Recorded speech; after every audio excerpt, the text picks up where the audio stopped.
ಯಾರೂ ಕ್ವಶನ್ ಮಾಡಿಲ್ಲ. ಹೌಸ್ ನಡೆಸುವಂಥ ಪದ್ಧತಿ ಸರಿ ಇಲ್ಲ, ಹೌಸ್ ನಡೆಯುವಂಥ ಪದ್ಧತಿ. ಅದಕ್ಕೆ ಅಲ್ಲಿನ ಹೌಸ್ನಲ್ಲೇ ಹೇಳಿನ, ಇಲ್ಲಿ ಕುಂದ್ರಕ್ಕಿಂತ ನಾನು ಸರ್ ರಾಜೇಂದ್ರ ಕೊಟ್ಟು ಹೋಗಿಸಲ್ಲ ಅಂತ ಮೊನ್ನೆ ಮಾತಾಡಿನ. ಹೌಸ್ನ ಆ ಕುರ್ಚಿ ಮೇಲೆ ಕೂತಾಗ ಮಾತಾಡಿನಿ. ನೋಡಿದ್ರೆ ನಾನು ಕೆಲವ್ರದಾರ ಮಾತಾಡಬೇಕು. ನಾನು ಒಮ್ಮಿನೊಮ್ಮಿಗಲೇ ನನ್ನ ಮನಸ್ಸಿನಾಗ ಬಂದದ್ದನ್ನು ಇನ್ನೊಬ್ಬರನ್ನ ಹೇಳಬೇಕಾಗ್ತದೆ, ಹೇಳಬೇಕು. ಮತ್ತು ನನ್ನ ಮನಸ್ಸಿಗೆ ಪ್ರಾಮಾಣಿಕವಾಗಿ ಹೇಳ್ಬೇಕಾದ್ರೆ ನನಗೆ ಅಲ್ಲಿ ಮನಸ್ಸಿಗೆ ಸಮಾಧಾನ ಇಲ್ಲ. ಇಷ್ಟು ಮಾತು ಹೇಳೋದು. ಇದುವರೆಗೆ ನಾವು ಇಷ್ಟೊಂದು ಭಾವುಕರಾಗಿ ನೋಡಿಲ್ಲ ತಮ್ಮನ್ನ. ಸದನದ ಮುಗಿದ ನಂತರ ಏನಾದರೂ ಸದಸ್ಯರ ಕರೆದು ಮಾತನಾಡಿದ್ರೆ ಸರ್? ದಿನ ಕರೆದಿರ್ತೀನಿ ನಾನು. ಸದನ ಸ್ಟಾರ್ಟ್ ಆಗೋಕ್ಕಿಂತ ಮೊದಲ ಕರೆದಿರ್ತೀನಿ. ಅಪೋಸಿಷನ್ ಲೀಡರ್ನ, ಸಭಾನಾಯಕನ, ಚೀಫ್ ವಿಪ್ಗಳನ್ನ ಕರೆದು ಮಾತಾಡಿರ್ತೀನಿ.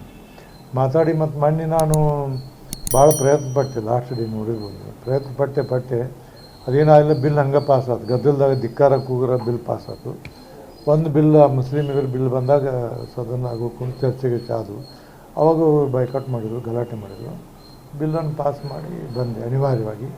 ಇಡೀನ್ಸ್ ಏನಾಗೈತೆ ಅನ್ನೋದನ್ನು ನಾನು ಹೇಳಿದೆ. ಇವತ್ತು ಹೇಳಬೇಕಾಗಿತ್ತು, ಅಷ್ಟು ನಾನು ಮರೆತು ಬಂದೀನಿ. ಮುಂದೆಲ್ಲ ಹೇಳಬೇಕು ಆಗಿಲ್ಲ.